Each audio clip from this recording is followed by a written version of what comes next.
nakikita po sa likod, meron po, ito po, nasa likod na bagyo. So makikita po ito sumaritid po yung bagyo. Saka, ito po yung mga puno-puno, mahangin po sa labas na. Kahit po umulan, nagpa-vlog ako para guys, para ipakita ko kung anong development ng panahon natin ngayon. So guys, ito po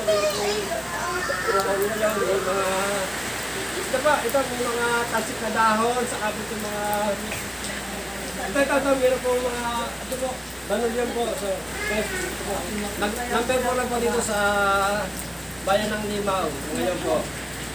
So guys, i-check po guys.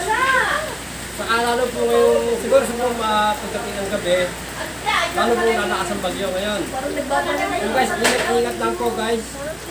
So guys, ito po, i-check po guys, uuwi na po ako.